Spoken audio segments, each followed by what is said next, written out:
Hi, I'm Landon, And I'm Mark. and this is Retro Rocket Studios. Welcome to our YouTube channel. This video, we're going to be talking about our film scanning setup. So, I've been scanning film for a few months. I kind of got fed up with all the costs of sending it to a lab. So now I'll just drop off my film at a local lab, get it developed by them, and then pick it up like the next day or so and scan it. So there's a few positives to scanning your own film and also a few negatives. Long story short, though, if you're thinking about doing it, if you've been shooting film for a while and you want to make the jump, I think it's definitely worth it.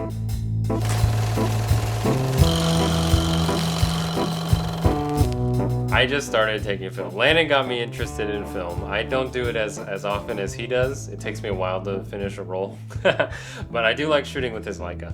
But I'm nowhere near his readiness to scan his own thing. But I can just bring it here now, so. Yeah, or eventually, when you're done with this, watching this video, you'll be able to set up your own scanning method at home to get great results. So why don't you tell me, because I have no idea either. So you can take me through what the whole setup is and everything. Yeah, so there's a few different things that you can get, and all this stuff is from Negative Supply. I started out with a few other cheaper accessories like a cheaper copy stand, and I also used a cheaper film holder called the Essential Film Holder. What were the drawbacks of your original film holder and the light? Why did you feel like you needed to upgrade? Yeah, so the film holder, this was the film holder that I started out with. This is the Essential Film Holder, and basically it's just pieces of 3D printed plates. Don't get me wrong, this worked really well. It had some really good quality scans. I just felt like I wasn't getting the consistency that I wanted to. So these plates kind of just come off, and you can see the mask that's holding the 35 millimeter film in place. And it does wiggle when you're using, when you're scanning film. So I didn't like having a lot of that give. That's pretty much eliminated with this 35 millimeter basic film holder from Negative Supply. And then I was also using this Godox ES45 LED panel. And this is basically just an LED panel for if you're like an e-gamer and you stream a lot, basically for you to light yourself or light your setup. So I figured, trying this out for film scanning might work. It doesn't. The colors don't come out quite as accurate as they should be. So you really want to get something that's specific for scanning film, like the Negative Supply stuff. Or Veloy also makes some really great stuff. Even Cinestill. I think Cinestill and Veloy partnered up and they have their own light panel. And then I'm just using a Nikon Z7 II with a 105 2.8D macro lens, or micro as Nikon likes to say it. They like their special labeling. And it looks like you have like a homemade foam hood. Yeah, so the foam hood is just wrapped around the Negative Supply film holder, and it's being held in place by gaff tape. And that's just supposed to cut excess light, so I can just scan the film directly in through the film holder and not have to turn off all the lights, and just get better scans anyway. $2. Yeah, From Michaels. plus $2 gaff tape. Use the 50% off on Sundays. Okay, so good light source, good film tray, so no wiggling. Yeah. Obviously, good camera. Before though, you were using my stop motion 60 millimeter micro lens. But why did you upgrade to 105? Your 60 that you were letting me borrow is the Nikkor 60 2.8D lens. Yeah. That's like a 2-to-1 reproduction ratio. This 105 is a 1-to-1 reproduction ratio. Okay. So basically, I'm getting the full sensor width image of the film plane, rather than when I was using the 60 millimeter. Since it was 2-to-1, I would have had to still crop in to kind of get rid of the white space or the negative space to just capture the negative. But I don't know. Stop motion. Cool. What's next? We have a roll of film that we can scan here today just to show you the process. Cool. Right. Since you're still taking a picture, but you call it a scan. You're taking a picture. Yeah, you're taking a picture of a picture. Yeah. Yeah. Okay. All right. Cool. Let's get into it. Okay.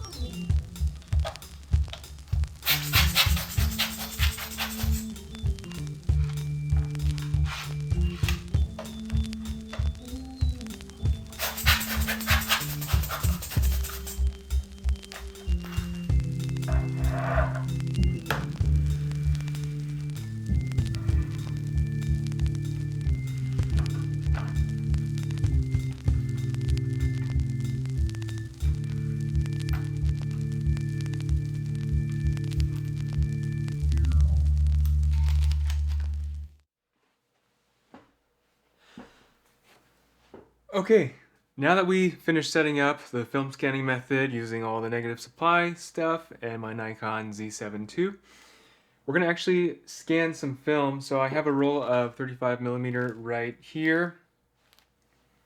And generally what I like to do first is put on some cotton gloves. I always try to hit it with a anti-static cloth, the film, and that's just kind of supposed to help keep any dust from adhering to it and also remove any dust that's already kind of stuck on. So we'll just take this out of the sleeve. Yeah. I'm excited to see how this one turns out because I really like this roll. I hope I do. So when I'm hitting it with the anti-static cloth, I kind of just pinch it in between, you know, two layers, and you don't want to apply a lot of pressure because it can scratch the film. So you do want to be gentle. I've actually scratched film before just by applying too much pressure back when I was kind of first starting, just because I wasn't sure how much the film could really handle. So once that's done, kind of just fold it back up. And so now when you're scanning, I usually like to scan with the emulsion side up, so the camera facing that dull side of the film instead of the shiny side. I really don't think it makes a difference. I've tried it both ways. I've, been on Reddit. I know why people like to scan, certain ways, but some people say that the glossy side can add some unwanted reflections, but it really just depends on your setup and how you like to do things. And this is just kind of the way that works for me. So if you find a different way that works better, by all means, go for it. So I'm just going to feed this in through here. So now there's a few different ways to focus on your film when you're scanning it. I prefer to find the sprocket holes, kind of put my focus point on those, and start from there as a starting point. And then I'll go ahead and take a few test shots, see if the grain is in focus, because that's really the true metric that I use, whether the grain is in focus or not, just to make sure that I'm getting sharp scans, at least as sharp as possible. Another little trick that I like to use, since I'm using a DSLR or a mirrorless camera in this case, I can actually go ahead and change the date and time of the camera that what I'm scanning. So I like to bring it approximately when I finished this roll, when I finished shooting this roll, just so that when I'm done processing all the photos and I put them on my phone, they have an accurate date and time in the camera roll, which is really helpful for me, and I just like to keep things organized that way. So let's go ahead and take the first test shot. Okay, here it is. And you can kind of see a before. This is a before and then an after, and I just have a few settings here where I've inverted the curves just so I can do a quick conversion, a little bit of a white balance adjustment, and then an exposure just to get it somewhere close where I think the actual conversion will look like. So I don't actually do the conversions in Capture One. I do that all in Lightroom using Negative Lab Pro. this is just going to give me a quick preview of what I can expect the conversion to look like. And I'm going to double check, make sure my grain is sharp. As you can tell, the grain is really sharp when it pops. You'll be able to see the individual pieces of grain. Oh yeah, these are looking really good.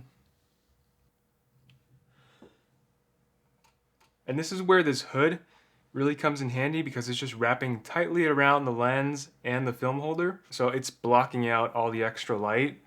So I can have these lights on in my apartment, in this room, and not really have to worry about any light spill. Oh, this is a good image. I'm really excited to see how this image turns out. I went on a sunset walk the other day and I just kind of came across this motorcycle and the guy had something so funny on the helmet. Let's just rotate it.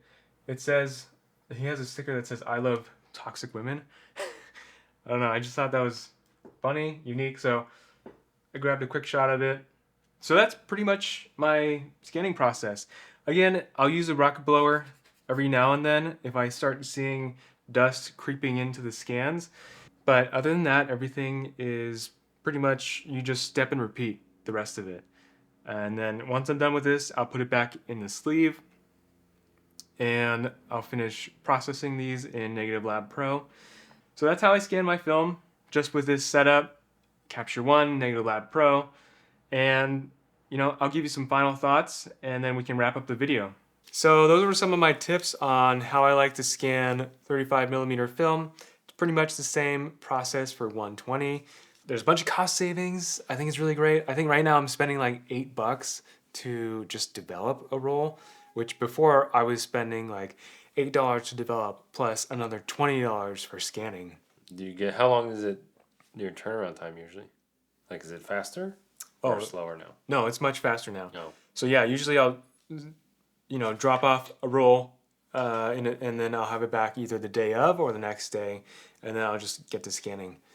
And then obviously archiving. So I don't leave it in the sleeves, but archiving will be another video. It's pretty simple. I just cut it up, put it in a binder.